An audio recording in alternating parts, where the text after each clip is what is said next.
this Saturday afternoon, relaxing at home and enjoying my music. And trying to make a review video of this Dana Phillips Aries 2 R2 ladder digital to analog converter. So what I like about this deck is compact size. It has a really nice size power supply built in inside. And my setup is very simple. For this review, I'm using this JBL L100 Classic 75th speakers, as well as this my favorite Bookshare speaker as of right now, I would say, Musician Audio Night One Bookshare speaker. Probably that is one of the best speaker that you can find under 5,000 US dollars. This review, I try three different amps, or top in PA5, a little miniature Class D amplifier, as well as my old Denon PMA 2004R amplifier. The reason is this PMA 2004R has the pure direct mode that I can try to see each equipment actual sound signature. Because this Denon PMA SX11 will influence a lot of the sound signature because it has the high-end resolution with engaging tonality with warmish sound signature. Compared to that old Denon, this PMA 2004R actually has the one of the most neutral sounding amplifier that you can buy, especially when you have the pure direct mode, or even if you don't engage the pure direct button, it will still give you that kind of sound. In this setup, I'm using the Mogami XLR cable, Audio Crest isolation, ball type isolation footers underneath it. As usual, Sony HAP-Z1 ES7 as music server. OIDA USB cable Neo Class A connected to the Dana Phillips Aries 2 deck. So a little downside is I cannot test the I2S connection using my DDC. I connected directly my USB cable to this deck. It sounded very nice, high resolution and detailed sound reproduction. Next thing is the menu system. So this is the standby button, and these are all the buttons that you can control. So right now, USB input, all the basic setting. So this is showing the what resolution we are playing, etc. And then this, when you want to get into oversampling and non-oversampling menu, you have to hit the mute button, and then this optical input. So light on, optical one, light on, this light on, meaning you are in the NOS mode. Hit it again, and then optical light is off. That means you are oversampling. So that's the again. So this is non-oversampling. Hit it again. This is oversampling. So when that mode changes, you will hear the tiny bit of a pop noise from the speakers. Okay, that is normal. That's a mute button noise. And then you can change the phase as well, which is for the XLR output. Phase on, off, phase on. So right now it's off, so which is not engaging 1 ground 2 core 3 hot. If you want to change the filter, it has the fast and slow filter. Hit this mute button again, hit this optical button. This is, just change the slow and fast filter. So that is the very simple and straightforward. So I don't use any, I just use the same as the whatever that came from the factory. I try a lot of different music, and using this combination, most of my music listening, as I mentioned, I use these two speakers. So what I like about them is soundscape is very wide and spacious with every detail you can hear, and enjoyable sound when I'm listening with my PMA SX11 warmish, more refined sound quality that it can put out with either of speakers. So different what it will make is compared to Night One and this L100, between two given the same setup, Dana Frips Aries 2 and my PMA SX11, is this L100 Classic 75 will be more spacious, more attack, and more dynamic range, as well as more spacious between the notes in upper mid-range to like lower mid-bass and bass area. So that's where the major difference between three-way and two-way design is making different. In terms of sound quality, they are totally delivering different kind of sound. So this Musician Night One deliver very well extended high frequency regardless of a dome material, and it has really nice and airy and spacious sound with very good instrument separation with incredible bass response for this size of the speakers. This JBL L100 can totally enhance the soundscape, but it may not be refined and polished as the Night One in upper frequency range, but that is like you are listening to live performance kind of sound signature.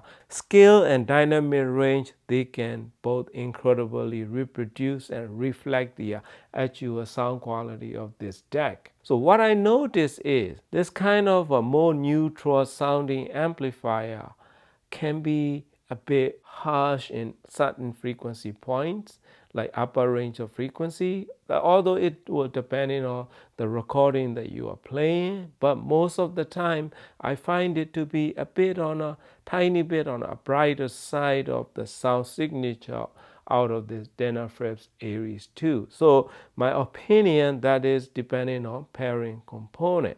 So if you like Dana Frips Aries 2 sound signature, and time to time you find it to be a bit on the bright side of the sound, you may want to consider changing your main amplifier, because main amplifier such as Yamaha or like standard range or Denon's amplifier will have a significantly neutral side of the sound signature compared to other amps. So Dana Frips, this Aries 2 is really good synergy with a bit on warmer side of amplification in terms of pairing. So that's I will advise you to try if you find it they are getting a little bit bright with some music in your system. So that's what I found out using these two different amps, as well as that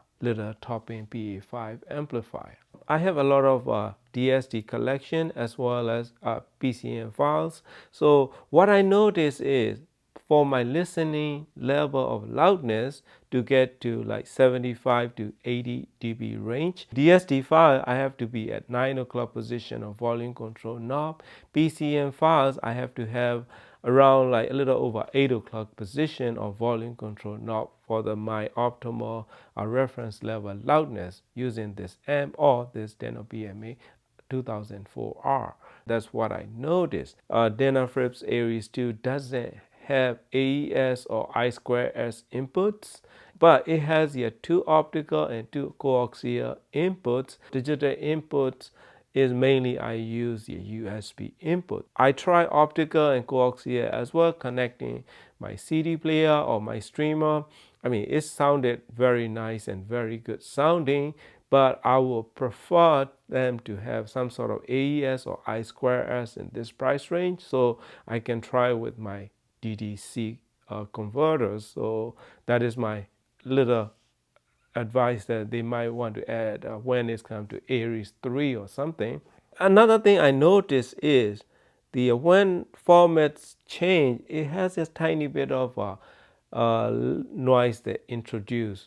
So flag to DSD, DSD to flag or wave, and there's little tiny bit of noise that I can hear through my speakers, but nothing major.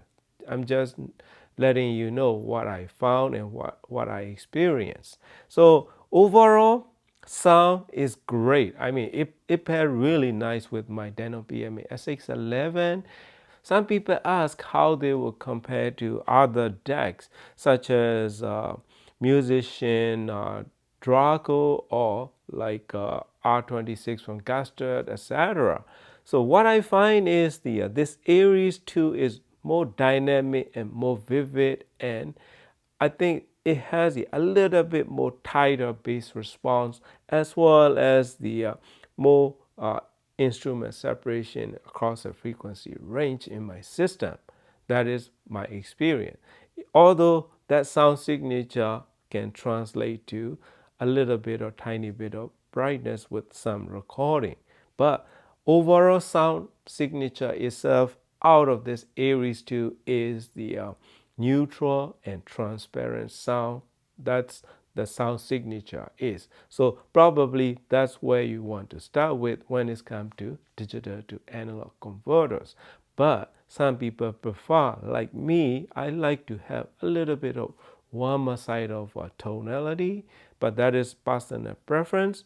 But for this review, they are totally acceptable, great sounding deck that you can have for the selling price under $1,000. So they are high resolution detailed soundstage. And then if you compare to entry level Delta Sigma decks or decks in similar price points such as top end D90 SE or any Delta Sigma decks, what you will get out of R2R deck is a little bit deeper soundstage. That is the most noticeable sound quality that you will get out of R2R decks. Other than that, most of the Delta Sigma decks can provide you that kind of sound in higher price point, but not in the similarly priced category or same price point in my experience, regardless of who makes them. So that's where the difference is. Nothing wrong with any type of decks, but R2R decks in particular have deeper and a little bit richer tonality and a little bit, I would say, instruments are a little bit more realistic. So probably that's the one of the benefit or a few benefits out of using R2R decks. But your experience maybe varies depending on pairing components. So based on my experience, I would suggest you to try this kind of R2R decks with soft dome tweeters personally, and a little bit of, if not a little bit of warmer sounding amplifier such as Marantz. I mean, just a few samples that I just want to say because there are too many brands that you can choose. When you compare to musician Draco deck will be a bit on warmer side of sound signature, a tiny bit more forgiving side of sound quality. That's how they are different in sound signature. If you want to have a transparent sound with great detail, you want to go with Aries 2. If you have a really neutral sounding amplifier and setup, probably go with Dracos, and it will be nice pairing without getting into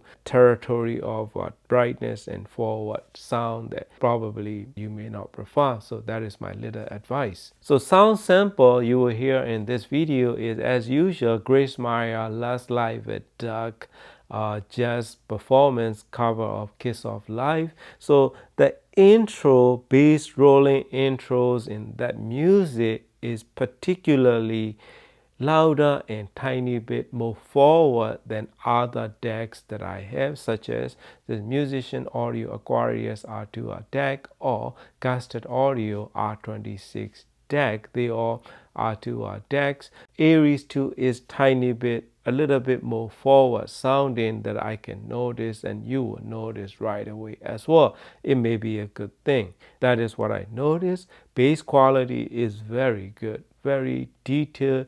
You can hear incredible amount of detail of instrument separation and micro details, and everything is properly reproduced and as good as it can be in terms of sound reproduction for the price and performance out of this little Aries 2 deck. Personally, if my main deck is this Aries 2, I will be using soft tone tweeters. That will be my first choice, and then Probably my next choice will be some kind of like Kev UniQ drivers. So those will be nice pairing with this Aries 2. Probably Dolly speakers, or they are a little bit more on neutral side, but it should pair really nicely, as well as it pair really good with the Musician Night One speakers. Our main goal is you want to hear the music as it recorded, so this one can deliver that without adding coloration. In terms of that transparency, it has a reference quality, bass quality, bass response, the attack, dynamic attack, and the range that it can provide and produce is very good for the price.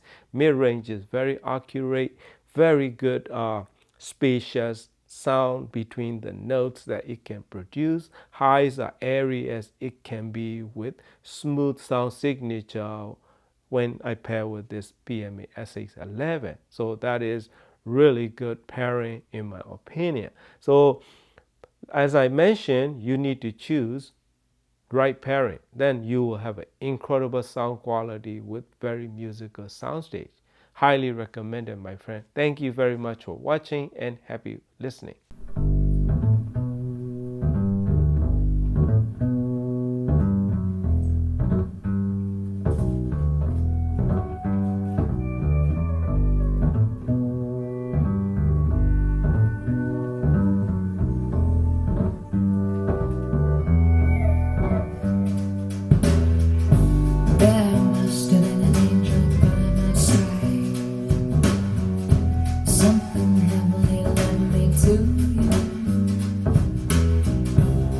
Look at the sky, it's the color of love. There must have been an angel by my side. Something heavenly came down from above. He led me to you. He led me to He built the bridge to your heart all the way.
So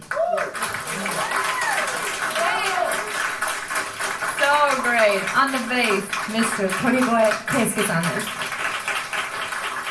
On the guitar, Onuma Yosuke-san. Yeah.